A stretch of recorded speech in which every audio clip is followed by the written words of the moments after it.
औज़ुबिल्लाहिमिनश्शैतानिर्रजीम बिस्मिल्लाहिर्रहमानिर्रहीम।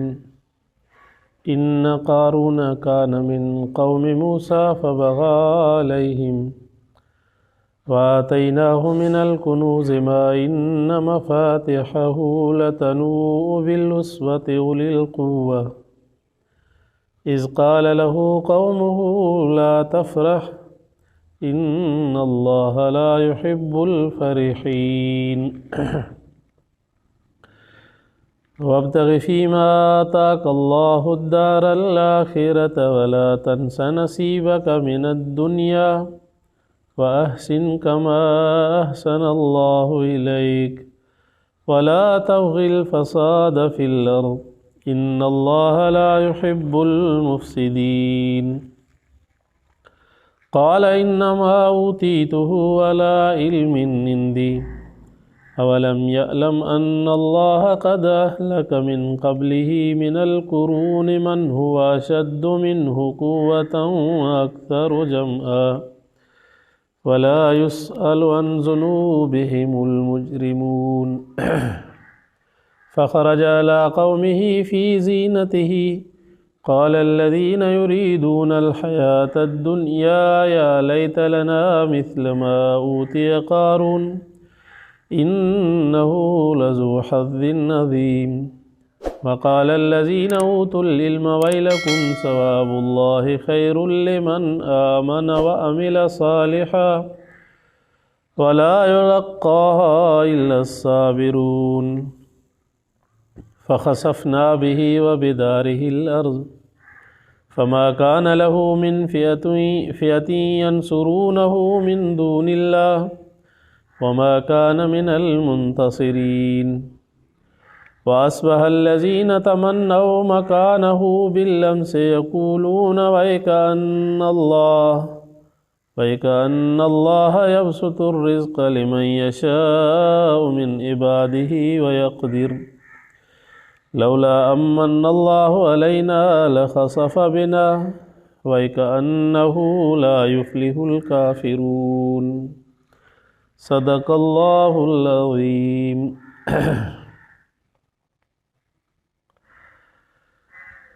पोइन आयात खां वठी करे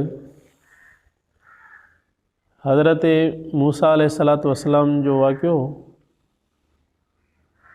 ऐं हज़रत मूसा अलैहिस्सलातु वस्सलाम सां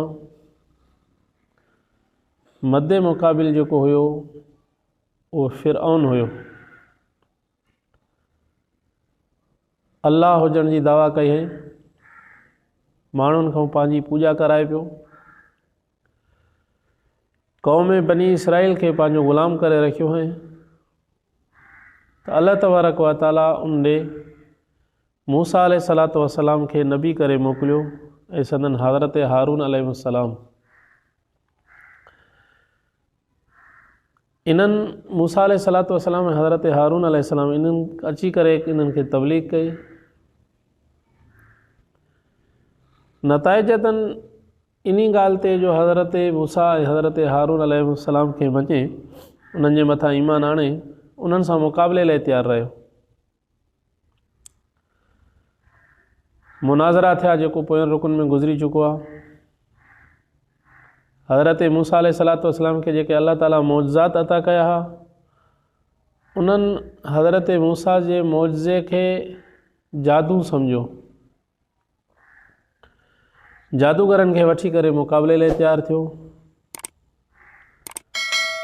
अल्लाह तबारक व तआला फ़िरऔन खे ऐं फ़िरऔन जे पोइलॻ जेके हुआ उन्हनि खे रुसवाई अता कई। मूसा अलैहिस्सलातु वस्सलाम बनी इसराइलनि जे लश्कर खे वठी करे उतां निकितो हो। अल्लाह जे हुकुम सां नील नदी खे क्रॉस करे जॾहिं परे तरफ़ पहुता त फ़िरऔन बि उते पहुतो हो पंहिंजो लश्कर वठी करे। अल्लाह जे हुकुम सां उन नदी फ़िरऔन ऐं उन जे लश्कर खे पाणी जे हिकिड़े ई लम्हे लपेट जे अंदरि आणे करे ख़तमु करे छॾियो। पर उनखां पहिरियां फ़िरऔन पंहिंजी कामयाबी जे लाइ इहो ई सोचियो हुयो तो मूसा अलैहिस्सलातु वस्सलाम जी क़ौम मां को भी हिकिड़ो अहिड़ो असर रसूख़ माण्हू हुजे जंहिंखे मां फेरायां, दीन ऐं इस्लाम उन खां छॾायां ऐं उहो मुंहिंजो ताबेदार थी वञे, त मूसा जी क़ौम जे मथां उन माण्हू जो असर जेको आहे न वधीक थींदो। हाणे बि ईअं ई आहे, अॼोके दौर जे अंदरि जॾहिं तव्हां असां ॾिसूं कंहिं बि क़ौम जो खून खे चूसण जे लाइ अहिड़े ई माण्हू जो इंतिखाब कयो वेंदो आहे जेको उन्ही क़ौम जा हुजे। तो फ़िरौन कारून में हथ विधो, चूँकि कारून जेको आहे इहो मूसा अलैहिस्सलातु वस्सलाम जो रिश्तेदार आहे। क़ुरान पाक जे अंदरि बि अल्लाह ताला इहा ॻाल्हि बयानु कई आहे, इन कारून कान मिन क़ौम मूसा, मूसा अलैहिस्सलातु वस्सलाम जी क़ौम मां आहे। ख़ाली क़ौम मां बि न आहे, बल्कि उहो बनी इसराइली आहे ऐं हज़रत मूसा अलैहिस्सलातु वस्सलाम जे ख़ानदान मां आहे। ग़ालिबन मूसा अलैहिस्सलातु वस्सलाम जो सौट आहे ऐं माउ जे तरफ़ खां बि मूसा अलैहिस्सलातु वस्सलाम जो रिश्तो कारून सां मिले थो। फ़िरौन कारून खे वॾी माल ऐं मिल्कियत जी आछ ॾिनी, तूं मुंहिंजो वज़ीर हूंदे, वज़ीर ख़ासि हूंदे, मुंहिंजी माल ऐं मिल्कियत जो मालिक हूंदे, तंहिंजे करे तूं मूसा खे छॾ, ईमान खे छॾ, मुंहिंजे मथां ईमान आण, मुंहिंजी ताबेदारी कर, मुंहिंजी पूॼा शुरू कर, मुंहिंजो जेको आहे न साथी थी करे ज़िंदगी गुज़ार, तूं मुंहिंजे माल ऐं मिल्कियत जो मालिक, मुंहिंजी बादशाही जो मालिक बसि तूं ई आहीं। फ़बग़ा अलैहिम, क़ुरान पाक जे अंदरि इहे लफ़्ज़ आहिनि, फ़बग़ा अलैहिम, त कारून शरारतूं करणु लॻो, मूसा अलैहिस्सलातु वस्सलाम जी मुखालिफ़त शुरू कई उनी। जॾहिं कारून फ़िरऔन जो ख़ासि वज़ीर, ख़ासि मुशीर मुक़ररु थियो, माल ऐं मिल्कियत हिन वटि अॻे ई जाम हुयो, वेतर जेको फ़िरऔन इन जे हवाले कयो माल ऐं मिल्कियत, क़ुरान पाक जे अंदरि आहे तो आतैनाहु मिनल कुनूज़े मा इन मफ़ातिहहु लतनूअ बिलुस्वति उलुल कुव्वा, उन वटि पोइ माल ऐं मिल्कियत एतिरो थी वियो जो उन जे माल ऐं मिल्कियत जूं जेके ख़ज़ाना हुआ उन्हनि जूं सिर्फ़ु चाबियूं खणण जे लाइ क़ुरान पाक जे अंदरि आहे त लतनूअ बिलुस्वति उलुल कुव्वा, हिकिड़ी जमात मुक़ररु थियल हुई, जेका जमात ताक़तवर जमात हुई, सिर्फ़ु उन जूं चाबियूं खणी करे जेकॾहिं सफ़र कंदा हुआ त उहे हलंदी हुई। तफ़सीर वारे 40 माण्हू लिखिया आहिनि, हिक में त वरी उन 70 माण्हू बि लिखिया आहिनि, माना 70 या 40 माण्हू सिर्फ़ु हिन जे चाबियुनि खे खणी करे हलंदा हुआ, एतिरी माल ऐं मिल्कियत उन वटि जमा थी वई। त उन जी क़ौम मां चूँकि मूसा अलैहिस्सलातु वस्सलाम ऐं हज़रत हारून अलैहिस्सलातु वस्सलाम खां बाद में तौरात जो माहिर जेकॾहिं तसवुरु कयो वेंदो हो त उहो कारून खे कयो वेंदो। हज़रत मूसा ऐं हज़रत हारून खां बाद में जेकॾहिं तौरात जो वधि में वधि इल्मु हुयो त उहो कारून वटि हुयो। त उन जी क़ौम जेका आहे, जॾहिं कारून जा इहे हाल ॾिठऊं त मूसा अलैहिस्सलातु वस्सलाम जी मुखालिफ़त थो करे वियो, हीउ फ़िरौन जो ताबेदार थी वियो आहे। क़ौम उनखे सम्झायो, इज़ क़ाल लहू क़ौमुहु ला तफ़रह, ही वॾाई ऐं गुरूर में जेका तूं ज़िंदगी गुज़ारे थो, वक़्त जे नबी जी पैरवी करे, वक़्त जे नबी जी तूं मुखालिफ़त थो करे पियो, उनजी पैरवी नथो करे, उनजी ताबेदारी नथो करे, जेको आकिड़जी करे तूं हलें थो पियो, त इहा शइ अल्लाह रब्बुल आलमीन खे पसंदि न आहे। ला तफ़रह इन अल्लाह युहिब्बुल फ़रीहीन, दुनिया जे अंदरि आकड़ न कर, माल ऐं मिल्कियत जे अंदरि अची करे पंहिंजे गुरूर ऐं तकबुर ऐं वॾाई वारी ज़िंदगी न गुज़ार, तंहिंजे करे अल्लाह ऐं अल्लाह जे रसूल जो फर्मा बरदारी थी करे गुज़ार। वब्तग़ि फ़ीमा आताक अल्लाहु दारल आख़िरा, जेको अल्लाह तबारक व तआला तोखे माल ऐं मिल्कियत अता कयो आहे, इन्ही माल ऐं मिल्कियत जे हूंदे दुनिया जे अंदरि रही करे दुनिया खे तलब न कर, बल्कि इन्ही माल ऐं मिल्कियत खे अल्लाह जी राह में ख़र्च कर। जीअं अल्लाह तबारक व तआला तुंहिंजे मथां एहसान कयो आहे ऐं तोखे एॾी माल ऐं मिल्कियत अल्लाह तबारक व तआला दौलत अता कई आहे, तंहिंजे करे इन्ही दौलत सां अल्लाह जे रज़ामंदी खे तलब कर। ला तबग़ी फ़साद फ़िल अर्ज़, हीउ जेको दुनिया जे अंदरि शिरक ऐं कुफ़ुर ज़ुल्म जाबर थी करे तूं ज़िंदगी गुज़ारे थो, इन्ही तुंहिंजे ज़ुल्म सां, इन्ही तुंहिंजे तकबुर ऐं वॾाई सां ज़मीन जे अंदरि फ़साद पैदा थिए थो पियो, तंहिंजे करे इहे न कर। इन अल्लाह ला युहिब्बुल मुफ़्सिदीन, अल्लाह तबारक व तआला फ़साद कंदड़नि खे पसंदि न कंदो आहे। तंहिंजे करे तूं फ़िरौन जो जेको साथारी बणियो आहे, फ़िरौन जी माल ऐं मिल्कियत जी लालच में अची करे जेको तूं मूसा अलैहिस्सलातु वस्सलाम हज़रत हारून जी मुखालिफ़त करे थो, इहे न कर। हू चवणु लॻो ही माल मिल्कियत मूंखे अल्लाह ताला न ॾिनो आहे, कुफुर करणु शुरू थी वियो बसि। माल मिल्कियत मूंखे अल्लाह ताला किथे ॾिनो आहे, मूंखे जेको इल्मु आहे ऐं जेका मां महिनत कयां थो पंहिंजे इल्म जे ज़रिए सां, मां एॾो माल मिल्कियत हासिलु कयो आहे, पंहिंजे हुनुर जे ज़रिए सां, पंहिंजी कारीगिरी, पंहिंजे फ़न जे ज़रिए सां मां माल मिल्कियत दुनिया जी दौलत हथु कई आहे। तंहिंजे करे अल्लाह तबारक व ताला मूंखे इहा मिल्कियत न ॾिनी आहे। मुंहिंजो अल्लाह नऊज़ बिल्लाह चवणु लॻो आहे ई न, फ़िरौन आहे बसि, जो कुझु आहे फ़िरौन जे हथ में आहे। हाजत रवा मुश्किल कुशा इहो ई आहे, असांजो हाजतूं इहो हल करे थो, ज़िंदा इहो करे थो, मारे इहो थो, माना फ़िरौन खे ख़ुदा सम्झी वेठो, कुफुर कयईं, कुफुर जे अंदरि लही वियो। त क़ौम इनखे सम्झायो, अवलम यालम अन अल्लाह क़द अहलक मिन क़ब्लिही मिनल क़ुरून मन हो अशद मिनहु क़ुव्वा, तोखां अॻु में जेके कुवत वार ताक़ियूं तो गुज़री चुकियूं आहिनि, जान जिस्म में उन्हनि खे कुवत, माल ऐं मिल्कियत उन्हनि वटि जाम, उन्हनि खे बि अल्लाह तबारक व ताला हलाक करे छॾियो जॾहिं वक़्त जे नबी जी नाफ़रमानी उन्हनि शुरू कई।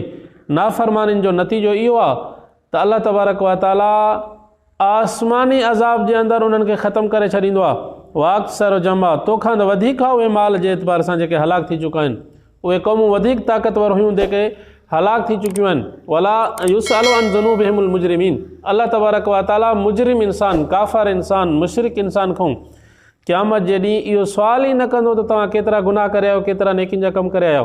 तंहिंजे करे ईअं न कर, किथे ईअं न थिए जो बिना हिसाब किताब जे तूं बि जहन्नम जे अंदरि हलियो वञे, किथे ईअं न थिए जहन्नम जो ॿल बणिजी वञे। हुनखे गुरूर ऐं तकबर तमामु वॾो हुयो। फ़ख़रज अला क़ौमी फ़ी ज़ीनती, हुनजे अंदरि गुरूर तकबर एॾो वॾो हुयो, चवणु लॻो त भला मूसा अलैहिस्सलाम नबी आहे, हज़रत हारून जे लाइ चवणु लॻो त उहो नबी आहे, भला उन्हनि खां बाद में जॾहिं त तौरात जो माहिर बि मां आहियां, तौरात जो इल्मु बि मूं वटि आहे, माल ऐं मिल्कियत बि मूं वटि आहे, त भला अलाह मूंखे छो न नबी कयो। हालांकि नबूअत जेका आहे उहा वहबी शइ आहे, कसबी शइ न आहे। माल ऐं मिल्कियत सां नबूअत इंसानु हासिलु करे नथो सघे पियो। अल्लाह रब्बुल आलमीन जी अता आहे जंहिंखे अल्लाह तबारक व ताला अता करे। हिन इहो सोचियो ई न हुयो त मां अल्लाह जे वली हज़रत मूसा अलैहिस्सलातु वस्सलाम सां टकर ॾियां थो पियो, त जेको बि इंसान अल्लाह जे वली, अल्लाह जे बुज़ुर्ग, अल्लाह जे नबी, दीन जे, इस्लाम जे ताबेदार सां जॾहिं बि टकर खाधो आहे, उहा क़ौम तबाह थी वेंदी आहे। अल्लाह रब्बुल आलमीन जेकॾहिं को बि इंसान अल्लाह जे वली सां दुश्मनी रखे थो पियो, के नबी सां दुश्मनी रखे थो पियो, त रब्बुल आलमीन फरमाए थो मूं रब सां जंग जो ऐलान थो करे पियो। पोइ अल्लाह जे वली सां जॾहिं जंग कई, हज़रत मूसा अलैहिस्सलातु वस्सलाम सां, हज़रत हारून अलैहिस्सलातु वस्सलाम सां, दीन खे मञण खां इनकार कयईं, कुफ़र ऐं शिरक जे अंदरि लही पियो। इन वॾाई ऐं गुरूर जे अंदरि हिकु दफ़े ईअं थियो, फ़ख़रज अला क़ौमिही फ़ी ज़ीनती, पाण सिंगार जी करे भला कपिड़ा सोन चांदी खे हथ में पाए, पंहिंजे घोड़नि ते सुवार थी, सोन चांदी सां घोड़नि खे सिंगारे, पासे लश्कर खे सिंगारे करे ईअं ॿाहिरि निकितो। फ़ख़रज अला क़ौमी फ़ी ज़ीनती क़ाल लज़ीन युरीदून अल हयात दुनिया, जेको इंसान दुनिया जी तलब करे पियो, उहो कारून ऐं कारून जे लश्कर खे ॾिसी करे चवणु लॻो, या लैतलना मिस्ल मा उतिया कारून, काश असांखे बि एतिरो ई दुनिया मां हिसो मिलियो आहे जेतिरो कारून खे मिलियो। इन्नहु लज़ो हज़्न अज़ीम, वॾे नसीबनि वारो आहे, वॾो टेकियल आहे। तंहिंजे करे हिन ते केतिरी अल्लाह ताला अता कया, अहिड़ियूं ॻाल्हियूं उन्हनि शुरू कयूं जंहिंखे दुनिया जा तलबगार हुआ। वक़ाल लज़ीन उतुल इल्म वैलकुम सवाबुल्लाहि ख़ैरुल लिमन आमन वअमिल सालिहन वला युलक़्क़ाहा इल्ला साबिरुन, जंहिं शख़्स खे अल्लाह तबारक व ताला इल्म अता कयो, जंहिंखे अल्लाह जो ख़ौफ़ हुयो, जेके अमाल साले कंदड़ हुआ, उन्हनि कारून खे ॾिसी करे चवणु लॻा इहो कुझु बि न आहे जेका अल्लाह तबारक व ताला वटि नेमत आहे, जेको अल्लाह तबारक व ताला ईमान जे करे, अमाल सालिहन जे करे जेके मोमिन मुसलमाननि जे मथां इनाम कंदो, उन जे साम्हूं कारून कुझु बि न आहे।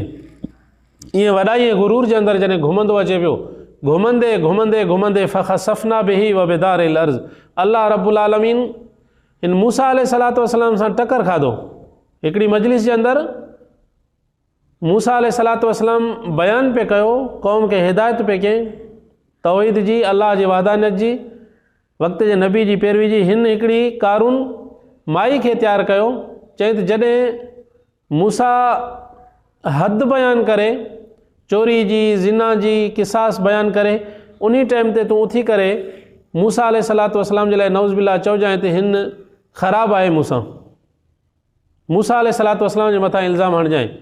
भरी मजलिस जे अंदरि मूसा अलैहिस्सलातु वस्सलाम जॾहिं बयानु शुरू कयो, उन बयान जे अंदरि उन औरत उथी करे हज़रत मूसा अलैहिस्सलातु वस्सलाम जे मथां इल्ज़ाम हयो, त मूसा अलैहिस्सलातु वस्सलाम जॾहिं उन खां तंबीहन पुछा करण लगी एॾो इल्ज़ाम तूं वक़्त जे नबी ते कीअं हणे थी पई त औरत जेका आहे सो जल्दी में चवण लगी त मां न बल्कि मूंखे इन कम जे लाइ कारून तैयार कयो आहे।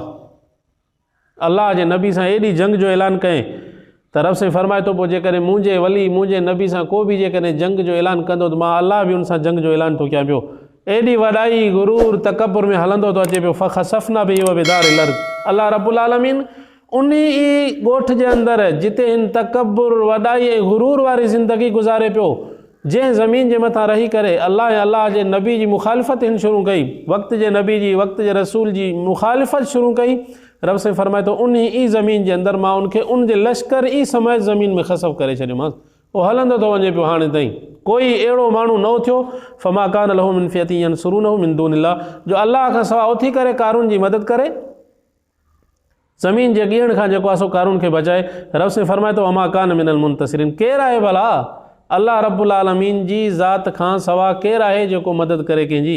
कोई कंहिंजी मदद करे नथो सघे पियो। उहे इंसान जेके कल कारून खे ॾिसी करे तमन्ना करण लॻा हा त काश असांखे बि एतिरी माल ऐं मिल्कियत हुजे हा जेतिरी कारून खे आहे, उहे अॼु ॾींहुं जॾहिं उन्हनि खे इहा महसूसु थियो त अल्लाह जे अज़ाब अल्लाह जी गिरफ़्त में इहो अची वियो आहे ऐं ज़मीन जे अंदरि उहो ख़सफ़ थी पियो आहे, चवण लॻा त वास्बहल्लज़ी तमन्नऊ मकानहू बिलिस्म यक़ूलून वकानल्लाह यबसुतुर रिज़्क़ लिमन यशा मिन इबादिही व यक़दिर।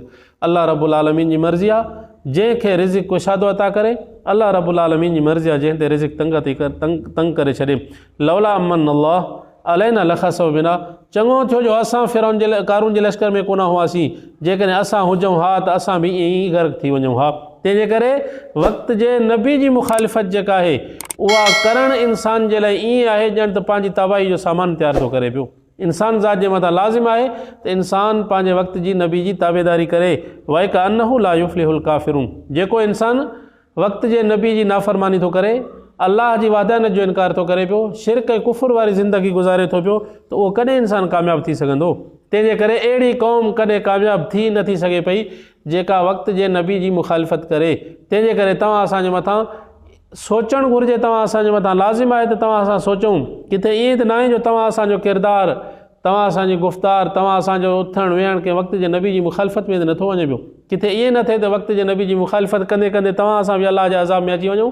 तंहिंजे करे तव्हां असांजे मथां लाज़िम आहे जेका बि अल्लाह ताला ज़िंदगी अता करे उन ज़िंदगी मां इंसान कम अज़ कम एतिरो त फ़ाइदो वठे, वक़्त जे नबी जी ताबेदारी करे, अल्लाह ऐं अल्लाह जे रसूल जे अहकामनि खे मञींदो रहे। तव्हां त इन रसूल साईं सल्लल्लाहु अलैहि वसल्लम जी ताबेदारी जे करे अल्लाह तबारक व तआला तव्हां असांजी दुनिया ऐं आख़िरत में कामयाबी नसीब अता फ़रमाए।